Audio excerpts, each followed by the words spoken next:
Now, looking at the first reading this morning from, again, the Acts of the Apostles, I was thinking, I don't know whether that's a good thing or a bad thing, but it kind of I was asking myself, and I'll ask you this morning, how has the last 12 months, or how have you been affected by the pandemic?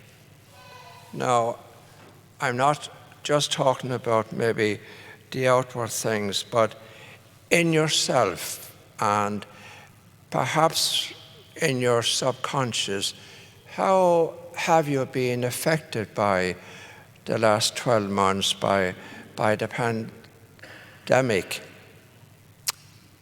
And I think we have all been affected in some way. And having read the Acts of the Apostles this morning and having listened to it just a few moments ago, it was very challenging in the early days of the church. We read this morning about Paul being stoned and thrown out of a place, and yet he kept going. He didn't let it get him down. And it's interesting looking at yourselves this morning, and maybe people who used to come to Mass on a daily basis haven't returned, and many people haven't returned on a Sunday. And maybe subconsciously, even though they were not aware of it, many people were looking for an opportunity, maybe, or a better word might be an excuse. And they got a ready-made excuse in the pandemic. Of course, it's more comfortable and easy to sit at home, maybe some people, watch television or watch the Mass being live streamed or on your whatever, your television screen or your iPad, whatever you watch it on, maybe with a cup of coffee in your hand. But what about communion? Communion, the reception of communion, is an integral, important and vital part of Mass.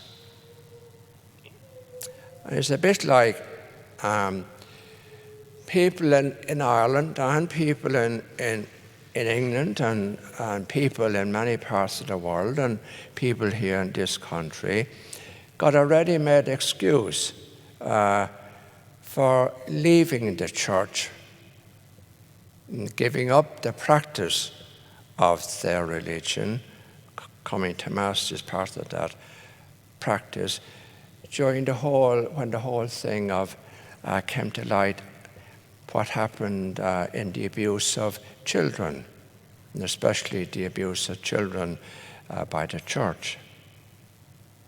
And so I was wondering this morning, having read the Acts of the Apostles, and how in spite of difficulties and being maligned and thrown out of places, the first disciples, the followers of Jesus, kept going. They didn't let it get them down. So maybe we all need to look in, have a deeper look at ourselves, and in our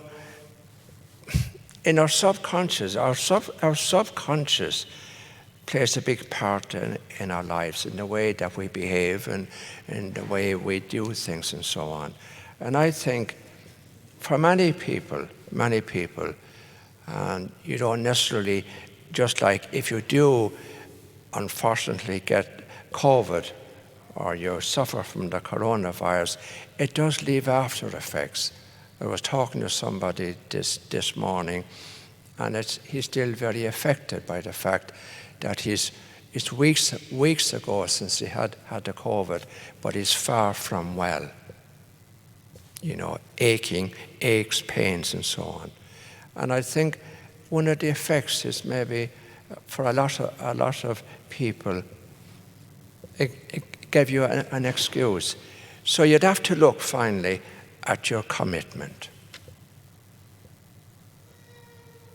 It's all about commitment. And it's all about your relationship with Jesus. That's the bottom line.